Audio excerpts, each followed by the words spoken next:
লক্ষ্যে পৌঁছানো অত্যন্ত কঠিন হয়। কেউ ভাবেন যে কেন এত কঠিন হয়, কেন এত কষ্ট করতে হয় লক্ষ্যে পৌঁছানোর জন্য। এই লক্ষ্য সরলভাবে কেন আমার কাছে চলে আসে না? চলুন আপনাকে একটা কথা বলি, যদি আপনার লক্ষ্য কঠিন না হয় তাহলে তাকে পাওয়া আপনার পক্ষে অসম্ভব হয়ে উঠবে। লক্ষ্যে পৌঁছানোর এই রাস্তায় আপনি যে কড়া রোদের সম্মুখীন হন, যার থেকে আপনি দূরে পালাতে চান, সেই রোদ আপনাকে প্রেরণা যোগায় যে আপনি এগোতে থাকুন। ভাবুন একজন যাত্রী যে কিনা নিজের লক্ষ্যের দিকে যাচ্ছেন, সেই পথে উনি যদি একটু ছায়া পেয়ে যান আর উনি ওখানে বিশ্রাম নেন, তাহলে তার সাথে তার ভাগ্য গভীর নিদ্রায় সেখানে বিলীন হয়ে যায়। তাই এই পরিশ্রমের করা রোদের থেকে কখনো দূরে পালাবেন না। জীবনে শুধু সামনে এগোতে থাকুন দৃঢ়তার সাথে। আর লক্ষ্য সরল হোক, কঠিন হোক বা অত্যাধিক কঠিন হোক, একটা কথা মনে রাখবেন, যে জীবনের লক্ষ্যে পৌঁছতে পেরেছে সে লক্ষ্য প্রাপ্তির জন্য আফসোস কখনোই করে না। রাধা রাধা।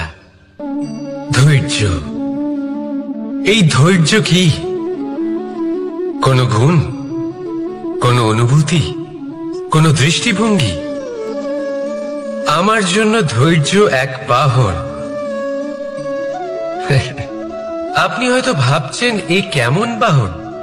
বাহন তো ঘোড়া হতে পারে, হাতি হতে পারে, উটও হতে পারে, কিন্তু ধৈর্যকে বাহন বানানো মানে? চলুন আপনাকে একটা কথা বোঝাই। পৃথিবীতে এমন কোনো বাহন নেই যে তার আরোহীকে আছড়ে ফেলেনি। সেটা উট হোক বা হাতি হোক বা ঘোড়া হোক, চলতে চলতে কখনো নড়বড় করেই বসে। তারপর সেই আরোহী পড়ে কারোর পায়, তারপর পড়ে তার নিজের নজরে।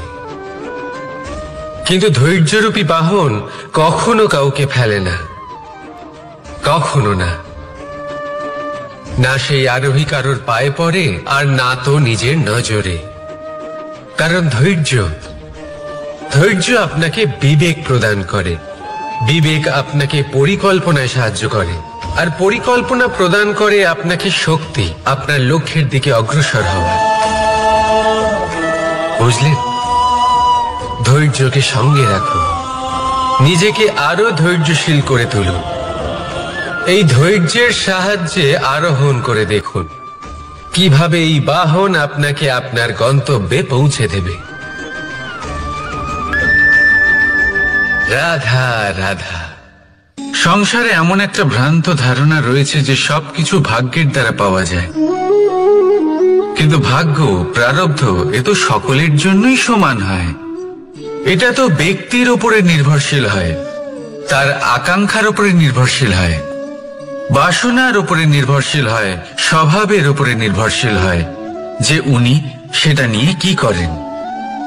দেখুন, এই প্রসাদ কিন্তু সকলকেই দেওয়া হয়, কিন্তু তা গ্রহণ করবেন কিভাবে সেটা ব্যক্তির উপরে নির্ভর করে। আপনাকে এক উদাহরণ দিই।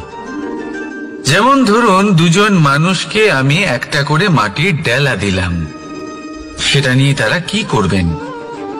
একজন মানুষ তার ছোট ছোট ডেলা বানাবেন আর পথযাত্রীদের ওপরে ছুঁড়ে মারবেন, হাসি ঠাট্টা করবেন, তাদের বস্ত্র নোংরা করে দেবেন, সেটাতেই উনি আনন্দ পাবেন। অন্যদিকে দ্বিতীয় ব্যক্তি সেই মাটির ডেলা দিয়েই নিজের জন্য একটা কুঁড়ে ঘর বানাবেন। সেই কুঁড়ে ঘর যা রোদেতে, বৃষ্টিতে, ঝড়ে তাকে সুরক্ষিত রাখবে। অনুভূতি, এই অনুভূতি বদলাতে শিখুন। এই অনুভূতি অত্যন্ত গুরুত্বপূর্ণ। ভালোবাসাতেও এই অনুভূতি হলো অত্যন্ত গুরুত্বপূর্ণ। ভালোবাসা সে বন্ধুর সাথে হোক, মা বাবার সাথে হোক, ভাই বোনের সাথে হোক, স্ত্রীর সাথে হোক, যে কারোর সাথে হোক, মনে রাখবেন এই হলো সেই অনুভূতি যা আপনার ভাগ্য নির্ধারণ করে থাকে। তাহলে আসুন আমার সাথে প্রেমের অনুভূতি নিয়ে বলুন, রাধা রাধা। লক্ষ্য, পথ, আর সাফল্য, এই তিনটেই একে অপরের সাথে জড়িত। কিন্তু অনেকবার মানুষ এদের ঠিকভাবে বুঝতে পারেন না। তারা ভাবেন যে যেরকম লক্ষ্য হবে সেরকমই পথ হবে, সেই মতোই লক্ষ্য কঠিন হলে পথ কঠিন হবে, লক্ষ্য সরল হলে পথও সরল হবে। যদি আপনাকে আসল সত্যের সাথে অবগত করাই, তাহলে দেখবেন সবকিছুই এর উল্টো। লক্ষ্য নিজের পথ বানায় না, পথ সেটাই যেটা আপনি স্বয়ং নির্বাচন করে আপনি নিজে বানান। সেই অনুসারেই আপনি আপনার লক্ষ্যে পৌঁছতে পারবেন। সেই জন্য জীবনে যখনই লক্ষ্যে পৌঁছানোর পথের বিষয়ে আপনি কোনো সিদ্ধান্ত নেবেন, তাহলে তা ভেবে চিন্তে নেবেন, কারণ এই পথ অত্যন্ত গুরুত্বপূর্ণ।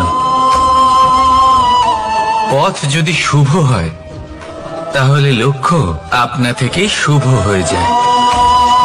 তাহলে আসুন আমার সাথে ভালোবেসে বলুন, রাধা রাধা। ভাগ্য আর কর্ম, এই দুই এমন শব্দ যাকে ঘিরে সমগ্র সংসার। কেউ বলে আমার ভাগ্যে এটা ছিল না, যা পেলে আমার জীবন অন্যরকম হতো। কেউ বলে আমার গত জন্মের কর্ম নিশ্চয়ই এমন ছিল, যে কারণে এই জন্মে এরকম ভাগ্য পেয়েছি আমি। এসব বাদ দিন আর একবার শান্ত চিত্তে ভাবুন। আপনি বুঝতে পারবেন যে ভাগ্য আর কর্ম এই দুই এই জন্মের। তফাৎ শুধুমাত্র এটাই যে যদি ভাগ্যের কথা বলা হয়, তাহলে আপনি এই ভাগ্যের থেকে যত বেশি আশা করবেন, তত বেশি নিরাশ হবেন আপনি। কারণ এই আশা আপনাকে কর্ম করা থেকে আটকায়। যদি কথা বলা হয় কর্মে, তাহলে নিজের কর্মের প্রতি যত বিশ্বাস রাখবেন, তত বেশি সফলতা আপনার কাছে আসবে। তাই একটা কথা মনে রাখবেন, ভাগ্য আপনার কর্ম নির্ধারণ করে না, কিন্তু আপনার কর্ম আপনার ভাগ্যকে অবশ্যই নির্ধারণ করে। রাধা রাধা নাম কত সাধারণ একটা বিষয়। প্রত্যেক মানুষ যে জন্ম নেয়, তাকে একটা নাম দেওয়া হয়, যা সে পেয়ে থাকে তার মাতা পিতার দ্বারা, না হলে তার গুরুর দ্বারা, বা কোনো আত্মীয়ের দ্বারা, বা কোনো কাছের মানুষের দ্বারা। এই নামের সাথে সে আস্তে আস্তে বেড়ে ওঠে। কিন্তু এটাই কি সেই নাম? এই নামই কি সবকিছু? কখনোই নয়। একটা নাম সেটা যা আপনি জন্মের সময় লাভ করেন, যে নামে আপনি কর্মের পথে অগ্রসর হন। আরো একটা নাম সেটা যা আপনি আপনার কর্মের দ্বারা অর্জন করেন। আর এই নামেই আপনাকে সবাই যুগ যুগ ধরে মনে রাখে। আপনার আসল নাম সেটা নয় যা আপনাকে জন্মের সময় দেওয়া হয়েছিল। আপনার আসল নাম সেটা যেটা আপনি আপনার কর্ম দ্বারা লাভ করেছেন। কারণ সেই লাভের পেছনে প্রচুর প্রয়াস লুকিয়ে থাকে, অনেক পরিশ্রম লুকিয়ে থাকে। কিন্তু যদি আপনি চান যে মানুষ আপনার নাম মনে রাখে, তাহলে আপনাকে কর্মের পথে অগ্রসর হতেই হবে। শুভ কর্ম করতে হবে, অনর্গল চেষ্টা করে যেতে হবে, মহান কাজ করতে হবে। আর বিশ্বাস করুন, আপনি একটা মহান নামের ফল অবশ্যই লাভ করবেন। রাধা রাধা। আমি এখানে একা এই বনে বসে আছি, বাঁশি বাজাচ্ছি। কার জন্য? কে আছেন এখানে? কেউ নেই। আমার প্রজা, আমার রাজ্য, আমার পরিবার আমার থেকে অনেক দূরে আছেন। আমি এখানে একা এই বনে বসে এই আকাশের এই রঙের, গাছের এই সব ফলের, মাটির সুবাসের আনন্দ উপভোগ করছি। কেন? আমি হলাম দ্বারকাধীশ। এমন কি রাজকীয় বা ভৌতিক সুখ রয়েছে যে আমি ওখানে পেতে পারি না? সবকিছুই পেতে পারি, তাও এখানে বনে একা বসে আছি। কোন সুখ খুঁজে চলেছি? একা থাকার সুখ। আমরা প্রত্যেকদিন অনেক মানুষের সাথে, চিন্তাধারার সাথে, কর্মের সাথে, পরিস্থিতির সাথে, সুখ দুঃখের দ্বারা বেষ্টিত থাকি। জীবনের এই চক্রে আমরা জড়িয়ে পড়তে থাকি। যতই আমরা এই সমস্যার সমাধান করি, আমরা ততই এতে জড়িয়ে পড়ি। আমরা এতটাই জড়িয়ে পড়ি যে যখন আমরা আয়নায় নিজেদের দেখি, তখন আমরা নিজেদের চিনতেই পারি না। এমন মনে হয় যেন আমরা নিজেদের হারিয়ে ফেলেছি। সেই জন্য প্রত্যেক দিন আপনি কিছু সময় নিজের সাথে কাটান একান্তে। এটা অত্যন্ত আবশ্যক। নিজের অস্তিত্বের গভীরে গিয়ে দেখতে শিখুন, নিজেকে বুঝুন। অদ্ভুত শান্তির অনুভূতি হবে। যেমন এই বায়ু, এই বৃক্ষ, এই পুষ্প, এই নিসর্গ, এদের মতো আপনিও কখনো একলা হতে শিখুন। কখনো নিসর্গের একটা অংশ হয়ে দেখুন। এই মন প্রসন্ন হয়ে বলবে, রাধা। একবার একটা শেয়াল বনে বিচরণ করছিল। ও একটা ছোট্ট শাবক দেখতে পেল। ও ভাবলো, আজ একেই আমি খাবার হিসেবে গ্রহণ করব। আশেপাশে দেখলো, কেউ দেখছে না তো? কেউ ছিল না। আর সেই শাবকের ওপর আক্রমণ করলো, যা হলো একটা ঘোর অপরাধ। বনের নিয়ম অনুসারে আপনি কখনোই শাবকের ওপর আক্রমণ করতে পারেন না। তারপর এই খবরটা যখন রাজা সিংহ জানতে পারলেন, সভার আয়োজন করলেন। কিন্তু সেখানে শেয়াল বলল, আমি তো এরকম কিছু করিনি। কিন্তু যদি আপনি এরকম বলেন, কোনো প্রমাণ দিন, এর কোনো সাক্ষী আছে? তখন রাজা সিংহ পেঁচাকে ডেকে পাঠালেন, যে সেই মুহূর্তে বৃক্ষের শাখার ওপর বসেছিল। সে সব কিছু দেখেছিল। পেঁচা সব সত্যি কথা বলল, আর শেয়ালকে মৃত্যুদণ্ড দেয়া হলো। এবার এই কাহিনী আমি আপনাকে কেন শোনালাম? কারণ মানুষও কখনো কখনো এরকম কর্ম করেন যা শিয়াল করেছে। এটা ভাবেন, কেউ দেখছে না যখন, আমি অনুচিত কর্ম করতেই পারি। কিন্তু না, আপনি যাই করুন না কেন, কেউ না কেউ অবশ্যই তা দেখছে।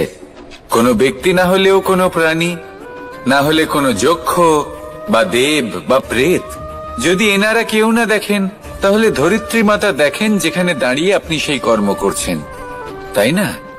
তাই একটা কথা সবসময় মনে রাখবেন, কে দেখছেন কে দেখছেন না, সেই বিষয়ে ভাবা ছেড়ে দিন। এটা খুব সহজ কথা। আপনি যদি উচিত কর্ম করেন, উচিত ফল পাবেন। যদি অনুচিত কর্ম করেন, তাহলে আপনি অনুচিত ফল অবশ্যই পাবেন। সেই জন্য উচিত পথে চলতে থাকুন, উচিত কর্ম করতে থাকুন, আর আমার সাথে ভালোবেসে বলুন, রাধা রাধা। বাহ!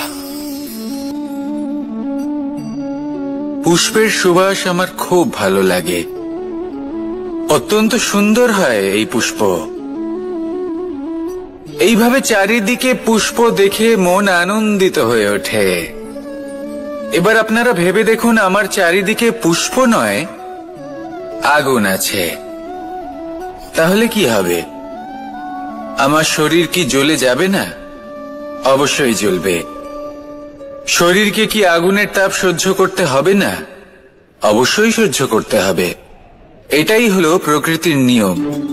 এই নিয়ম কিন্তু আমরা সবাই জানি, কিন্তু আমাদের মধ্যে বেশিরভাগ মানুষ এই বিভ্রান্তি নিয়ে বাঁচি যে এই যে প্রকৃতির নিয়ম, তা আমার ওপর প্রযোজ্য নয়। তা কিন্তু নয়। আমাদের চতুর্দিকে এই যে নিসর্গ রয়েছে, আমরা তার কতটা ক্ষতি করি সেটা একবার ভেবে দেখুন।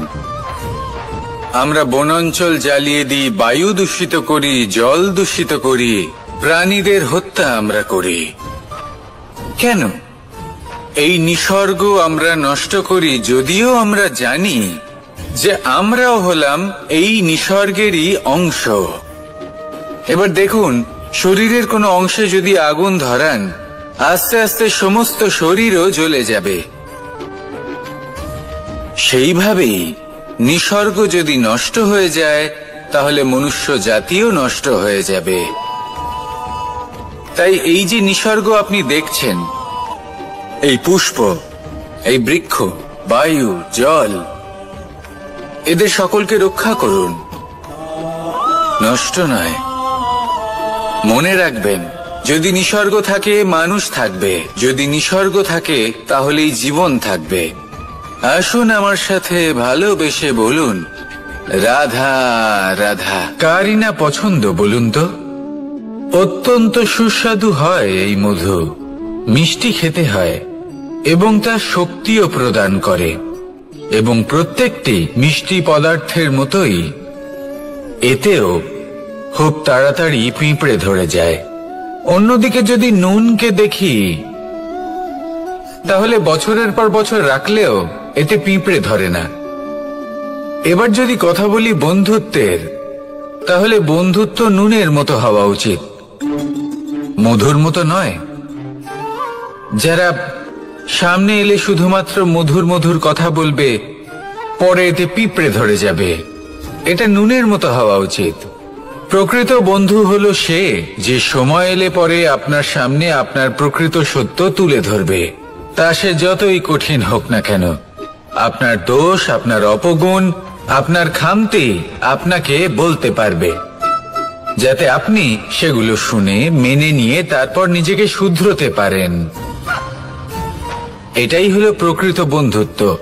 কখনো নিজের জীবনের আশেপাশে মন দিয়ে দেখবেন, অনেক সময় এমন মানুষ থাকেন, অনেক বন্ধু থাকেন, যাদের দেখে আমাদের মনে হয় যে এনারা খুব কঠোর, এনাদের কথা খুব কটু। কিন্তু বেশিরভাগ এমন মানুষের মনটা যদি বুঝতে পারেন, তাহলে দেখবেন তাতে কোনো মালিন্য নেই, এনাদের মন অত্যন্ত পবিত্র হয়। যদি আপনার জীবনে এমন কোনো ব্যক্তি থেকে থাকে, এমন বন্ধু থাকে, তাহলে তাদের আগলে রাখুন আর আমার সাথে ভালোবেসে বলুন, রাধা রাধা। যতক্ষণ আমরা এই সংসারে জীবিত, ততক্ষণ আমাদের সাথে সবকিছু থাকে, আমাদের ধন, সুখ স্বাচ্ছন্দ্য, আমাদের মিত্রগণ, আমাদের পরিবার, এই সমাজ, এই সবকিছু আমাদের সাথে থাকে। যেদিন আমরা এই সংসারকে ত্যাগ করব, এদের মধ্যে কেউ আমাদের সাথে যাবে না, না ধন, না স্বাচ্ছন্দ্য, না সম্পত্তি। এই সকল মানুষ, এই সমাজ, এরা শুধুমাত্রই শ্মশান পর্যন্ত আমাদের সাথে থাকতে পারবেন। তারপরে যদি আমাদের সাথে কিছু যেতে পারে, তাহলে তা শুধুই আমাদের ধর্ম। আর এই সংসারে আমরা নিজেদের যে সুনাম রেখে যাই, সেটা সম্ভব শুধুমাত্র কর্মের দ্বারা। সেই জন্য সংসারে যতদিন পর্যন্ত জীবিত আছেন, যদি কিছু অর্জন করতে চান, তাহলে ধর্ম অর্জন করুন, ধর্মের বিষয়ে স্পষ্টতা অর্জন করুন এবং কর্ম অর্জন করুন। এটাই হবে আপনার অতীত এবং এটাই হবে আপনার ভবিষ্যৎ, এবং এটাই সকলকে প্রেরণা প্রদান করবে। আসুন আমার সাথে ভালোবেসে বলুন, রাধা রাধা। কোনো যাত্রায় যাব বলে মনে করি, তখনই আমরা প্রস্তুত থাকি আসন্ন বিপদের জন্য বা সংকটের জন্য। যেমন যদি আমাদের মনে হয় যে আজকের পরিবেশ খুব ঠান্ডা হবে, তাহলে আমরা গরম বস্ত্র ধারণ করি বা সেটাকে সাথে নিয়ে যাই। যদি মনে হয় যে বৃষ্টি হতে পারে বা বৃষ্টি হয়ে চলেছে, আমরা দেখছি, তাহলে আমরা একটা ছাতা সাথে নিয়ে নিই। আমরা প্রস্তুত থাকতে চাই এবং এটাই উচিত, এবং সেই কারণেই আমরা যাত্রায় সাফল্য লাভ করি। কিন্তু যদি আমরা কথা বলি জীবনযাত্রা নিয়ে, যা কিনা সব থেকে বেশি গুরুত্বপূর্ণ, তাহলে তার জন্য আমরা পূর্ণরূপে প্রস্তুত থাকি না। আশেপাশের মানুষ, এই সমাজ, আমাদের সাথী, আমাদের মিত্ররা যে কোনো মুহূর্তে বদলে যেতে পারেন। সেই জন্য আমরা নিজেদেরকে কখনো সাবধান করি না, কখনোই নিজেদের প্রস্তুত করি না। আমাদের এটা কখনোই মনে হয় না যে এরকম হতে পারে, আর সেই কারণেই শেষে গিয়ে আমরা অত্যন্ত দুঃখ পাই। একটা অমূল্য শিক্ষা আছে যেটা আমাদের লাভ করা উচিত। সতর্ক থাকা উচিত। এই জীবনযাত্রার জন্য শুধুমাত্র এই পরিবেশের বিষয়ে তথ্য সংগ্রহ করা বা তাকে অনুমান করা এটুকু হলেই চলবে না। আমাদের আশেপাশের মানুষজনকে দেখতে হবে, তাদের স্বভাব পরিস্থিতির ওপর নজর রাখতে হবে। যখন তারা রং পাল্টাচ্ছেন নজর রাখতে হবে, তা অত্যন্ত আবশ্যক। পরিবর্তন আপনার জীবনে অবশ্যম্ভাবী। সঠিকভাবে তার সম্মুখীন হন। আসুন আমার সাথে ভালোবেসে বলুন, রাধা। যদি আমি আমার চোখ বেঁধে কোনো একটা নির্দিষ্ট দিকে নিজের সমস্ত শক্তি প্রয়োগ করে ছুটে যাই, তাহলে কি হবে? আমি কোথাও ধাক্কা খেতে পারি, নিজের ক্ষতি করতে পারি, কোথাও পড়ে যেতে পারি, তাই না? অর্থাৎ এটা নিশ্চিত এই কাজ আমার করা উচিত নয়। কিন্তু আজকের দিনে প্রত্যেকটা মানুষ এই কাজই করছেন, তাই না? কোনো কাজ করার পূর্বে সেই কাজের বিষয়ে সম্পূর্ণ তথ্য কোথায় সংগ্রহ করছেন? শুধু এটুকু জানেন যে এই কাজটা করলে কত ধন অর্জন করবেন আর কত নাম হবে, আর ব্যাস সামনে এগিয়ে যান। এটা উচিত নয়। পূর্ণরূপে যে কোনো কাজ করার আগেই সেই কাজের বিশ্লেষণ করে নেওয়া উচিত, তা বুঝে নেওয়া উচিত, এবং সেই বিষয়ে অবশ্যই খেয়াল রাখা উচিত যে আপনার শরীর এবং আপনার মন এই কাজ করার জন্য কি প্রস্তুত রয়েছে। যদি তা না হয় তাহলে প্রথমে নিজেকে শুধরে নিন, তারপরে সেই কাজ করুন। যদি এইভাবে জীবনে সামনে এগোন তাহলে সাফল্যের সম্ভাবনা জীবনে অনেক বেশি বেড়ে যাবে। তাহলে এটাই করুন আর আমার সাথে ভালোবেসে বলুন, রাধা রাধা। দেখতে গেলে এই সংসার বড়ই সুন্দর, কিন্তু আসল সত্যি এটাই যে সংসারে সবকিছু নশ্বর।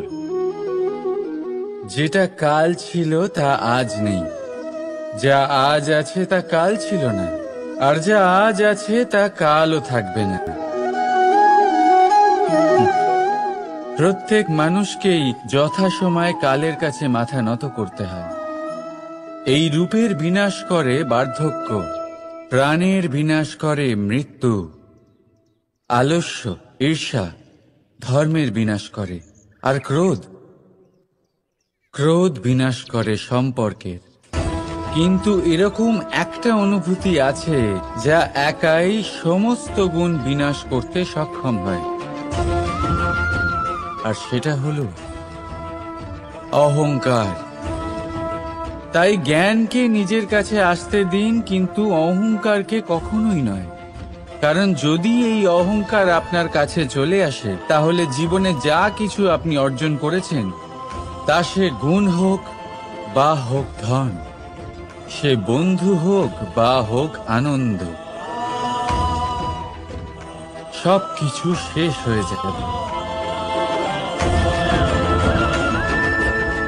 রাধা রাধা। এই পাথর দেখতে পাচ্ছেন আপনি? কত গোল, কতটা চকচকে। বাচ্চাদের অনেক সময় এটা নিয়ে খেলতে ভালো লাগে, আর কেনই বা লাগবে না? কতটা সুন্দর আর মসৃণ এটা। কিন্তু আপনি কি কখনো ভেবে দেখেছেন এই পাথর আগে কি ছিল? কোনো বিশাল আকার পর্বত, কোনো বিশাল আকার পাথরের একটা বড় ভেঙে যাওয়া অংশ বিশেষ, যেটা কোনোভাবে নদীতে পড়ে নদীর ধারার সাথে বইতে থাকলো, মাটির সাথে ঘর্ষণ হলো, বালির কণার সাথে ঘর্ষণ হতে থাকলো, আর তারপর ধীরে ধীরে এই আকার পেল। এবার আমরাও এই পাথরের মতোই। তাই মনে রাখবেন, আপনার ব্যক্তিত্ব, আপনার এই স্বরূপ ঈশ্বরের দেওয়া কখনোই নয়। হ্যাঁ, প্রকৃতি অবশ্যই আপনাকে জন্ম দিয়েছেন, কিন্তু আপনি নিজে নিজের ব্যক্তিত্বের রচয়িতা, আর আপনি তা রচনা করেন কঠিন পরিস্থিতির মুখোমুখি হয়ে, সংকটের ধারা পার করে। তাই আপনিও এই পাথরের মতো নিরন্তর চেষ্টা করতে থাকুন। নিজের অস্তিত্ব বজায় রাখুন, এই অস্তিত্বকে মহান করতে থাকুন, আর আমার সাথে ভালোবেসে বলুন, রাধা রাধা। বর্ষাকালে যখন ভয়ানক বৃষ্টি হয়, তীব্র গতিতে যখন হাওয়া চলে, তখন আপনি নিশ্চয়ই দেখেছেন যে পাখিরা, যাদের বাসা মাঝে মাঝে ভেঙে পড়ে, নষ্ট হয়ে যায়। কিন্তু আপনি কি কখনো সেই পাখিদের বিলাপ করতে দেখেছেন? কখনো নয়। যখনই সেই বৃষ্টি থেমে যায়, তারা আবার একটু একটু করে খড়কুটো জোগাড় করে তাদের বাসা বানিয়ে ফেলে। নিজের সংসার সেই রকমই বানিয়ে দেয় যেমন আগে ছিল। এমন কেন? কারণ এই ঝড়ের তাণ্ডবের সাথে সেই পাখিদের কোনো বোঝাপড়া করারই নেই। তারা শুধু সেটাই করতে থাকে যেটা তাদের হাতে আছে, আর সেটাই হলো, আর এটাই হলো সুখী জীবনের মূল মন্ত্র। যেটা আপনার হাতে নেই, তা নিয়ে বিলাপ করে আপনার কোনো লাভ হবে না। মনোসংযোগ তাতেই করুন যা আপনার হাতে রয়েছে। যা বদলে গেছে তাকে আপনি আবার বদলাতে পারবেন না, কিন্তু যা আপনি বদলাতে পারবেন তাতে মনোসংযোগ করুন। এই জীবনে একটু ধনাত্মক হয়ে উঠুন, দেখবেন সব শুভ হবে। রাধা রাধা।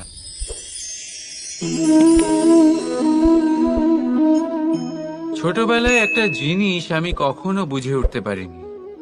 আমি সবসময় আশ্চর্য হয়ে থাকতাম যে এটা কি করে সম্ভব হতে পারে। ব্যাপারটা ছিল এরকম, আমি আমাদের গোয়াল ঘরে দেখতাম ভিন্ন ভিন্ন রং রূপের গাভী। কারোর রং কালো তো কারোর রং সাদা, কেউ খয়েরি তো কারোর রং বাদামি। এবার আমি দেখতাম কারোর কারোর শিং বড় তো কারোর এত ছোট যে দেখাই যায় না। কোনো গাভী আকারে ছোট ছিল তো কেউ একটু বড়। কিন্তু যখন সেই সব গাভী দুধ দিত, তখন আমি দেখতাম সেই সব দুধ সমান, রং সমান, স্বাদ সমান, গুণও সমান, আর সমান পুষ্টিও। এবার আমি এটা বুঝতে পারতাম না। আমার দৃষ্টিতে তো সমস্ত গাভী আলাদা আলাদা ছিল। আমি ভাবলাম আমি মাকে জিজ্ঞেস করি। মাকে জিজ্ঞেস করলাম। মা আমাকে বললেন, কানাই, রং রূপ পাল্টালেও গাভীদের বাস্তবিকতা তো পাল্টায় না। গাভী তো গাভীই থাকবে। এবার আমি এটা বুঝতে পারি না যে মানুষ এটা আত্মসাৎ কেন করতে পারে না। দেখুন, রং, রূপ, জাত, ধর্ম, ভাষা, এই সবের উপরে হলো মনুষ্যত্ব। আর মনুষ্যত্বের একটাই ধর্ম, আর সেটা হলো প্রেম। তাই এই প্রেম আপনি সকলের সাথে ভাগ করে নিন। প্রেমের সাথে সকলের সেবা করুন। এই মনুষ্যত্বর অমৃত চেখে দেখুন, আর আপনি বুঝে যাবেন যে আমরা কেউ আলাদা আলাদা নই, আমরা সবাই সমান। রাধা রাধা। সাগর কত বিশাল হয় এই সাগর! কি না করতে পারে এই সাগর! এক মুহূর্তের মধ্যে সব ধ্বংস করে দিতে পারে, প্রলয় ডেকে আনতে পারে, সংসার মুছে ফেলতে পারে। এই সাগর জীবন জ্যোতি নিভিয়ে দিতে পারে। কিন্তু এই সাগর যা মেটাতে পারে না, তা হলো একজন তৃষ্ণার্তের তৃষ্ণা। অন্যদিকে এই ঘোড়া, যা এতটাই ছোট যে গোপিনীরা একসঙ্গে অনেকগুলো নিয়ে চলতে পারে, কিন্তু এই ছোট ঘোড়া অনেকের তৃষ্ণা মেটাতে পারে।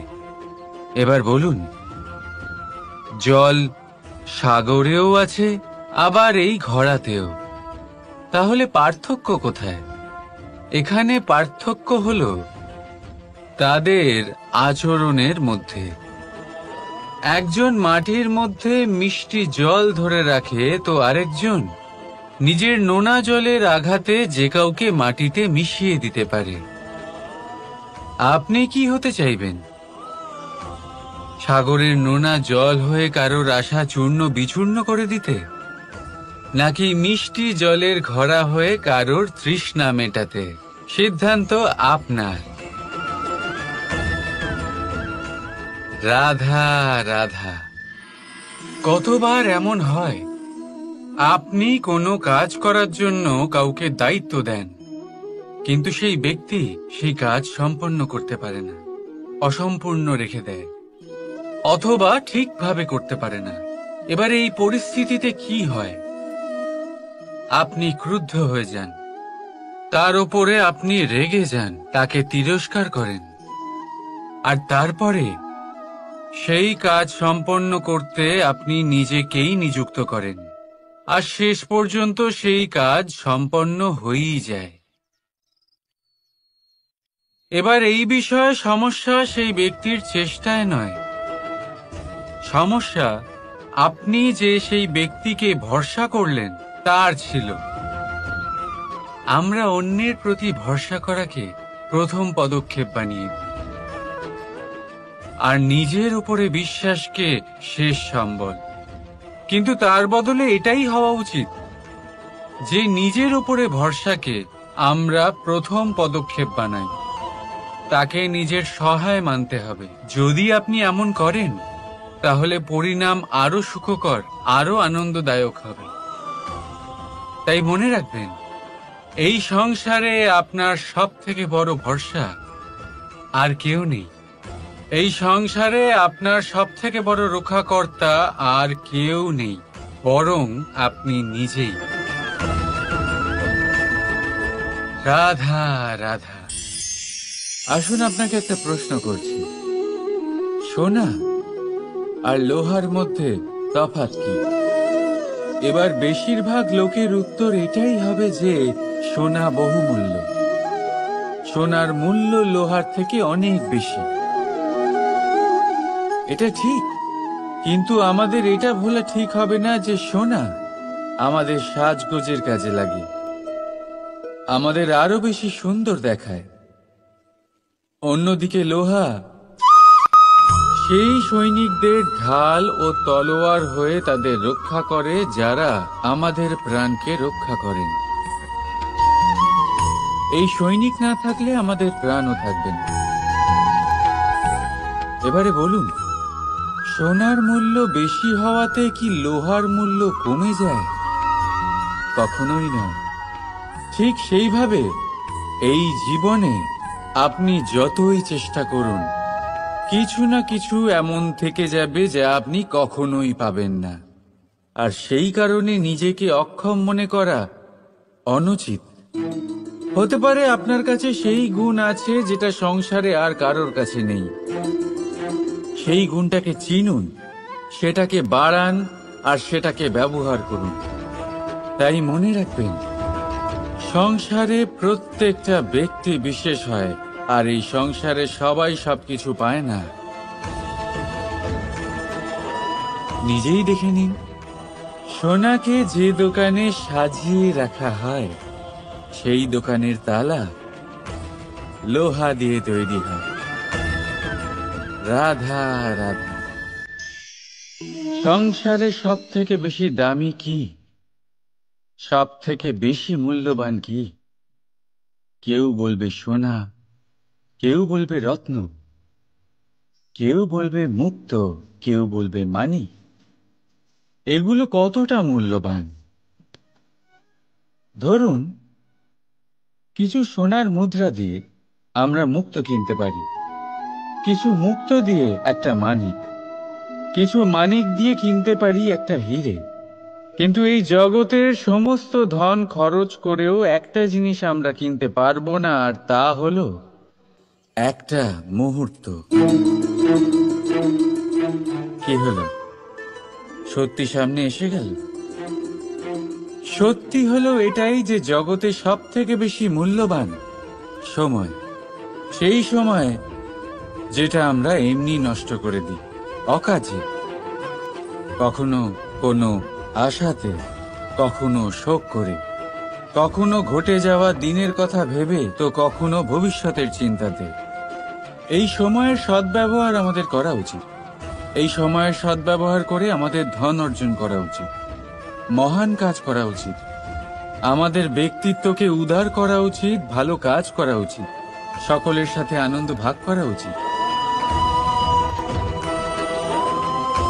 যদি আমরা এই সংসার থেকে চলেও যাই, তাহলেও সময় আমাদের যেতে দেবে না,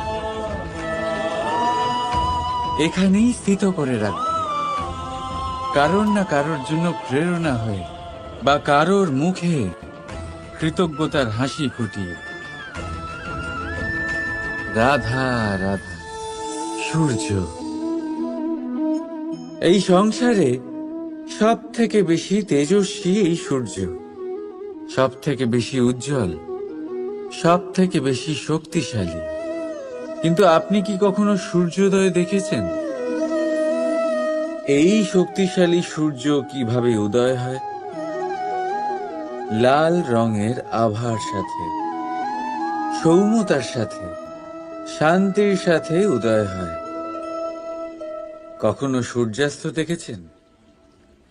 সেই লাল রঙের আভা, সেই সৌম্যতা, সেই একই শান্তি। আর এটাই একজন মহান ব্যক্তিত্বের গুণ। যখন জীবনে উত্থান ঘটে তখনও অহংকার করেন না, সৌম্যতা বজায় রাখেন। আবার যখন জীবনে ক্ষতি হয় তখনও সৌম্যতা বজায় রাখেন। যদি আপনিও চান সূর্যের মতো আপনি সম্মান পাবেন, তাহলে সূর্যের মতন হন। যখন জীবনে আনন্দ আসে, কুশল আসে, তখন সীমা লঙ্ঘন করবেন না। যখন জীবনে দুঃখ আসে, কষ্ট আসে, বিনাশের পথে অগ্রসর হবেন না। সৌম্য থাকুন, শান্ত থাকুন, সূর্যের মতো চকচক করতে থাকুন। কারণ সব মুহূর্তের মতোই এটাও একটা মুহূর্ত। তাতে আপনি আনন্দ লাভ করুন বা পান দুঃখ, এই মুহূর্ত অবশ্যই চলে যাবে। রাধা রাধা।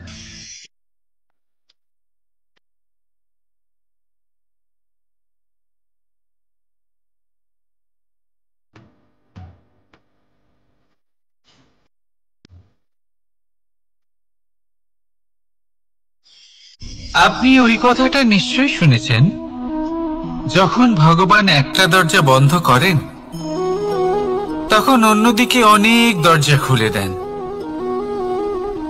এবার এই দরজা, এই সমস্ত পথ আমরা দেখতে পাই না, অনেক সময় আমরা বুঝতে পারি না, হারিয়ে যায় সব। কখনো কখনো মনে হয় যে এই কথাটাই মিথ্যে, কিন্তু আসলে তা তো নয়। তাহলে হারিয়ে যায় কেন? কারণ আমরা সময় নষ্ট করি এই দরজার দিকে তাকিয়ে থেকে। ভাবি এই বুঝি দরজা খুলবে, এবার দরজা খুলবে। অপেক্ষা করতে করতে আমরা অনেক সময় নষ্ট করে ফেলি। এত সময় নষ্ট করি যে আমরা দেখতে পাই না, খুঁজে পাই না সেই সমস্ত দরজা আর পথ যা আমাদের জন্য খোলা রয়েছে। যদি খুঁজেই না পাই তাহলে তা ব্যবহার করব কি করে? মনে রাখুন, ভগবান সব সময় আমাদের সাথে রয়েছেন, আমাদের সাহায্য করছেন। এই পথ সব সময় আছে, সর্বত্র আছে। দরকার রয়েছে শুধুমাত্র দৃষ্টির, দৃষ্টিভঙ্গি এবং ভাবনার। এই দৃষ্টিকে বিস্তৃত করুন, এই দৃষ্টিভঙ্গিকে ধনাত্মক করে তুলুন, আর এই ভাবনা, এর সীমা একটু বাড়িয়ে তুলুন। তারপর দেখবেন সব খুঁজে পাবেন।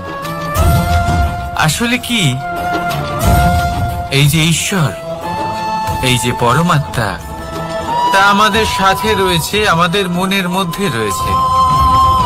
যিনি তাকে মন থেকে চাইবেন তিনি তাকে মনের মধ্যে অবশ্যই খুঁজে পাবেন। যদি উনি মন থেকে চান পথ খুঁজে পেতে, তাহলে তিনি অবশ্যই পথ খুঁজে পাবেন। তাহলে আসুন আমার সাথে ভালোবেসে বলুন, রাধা রাধা।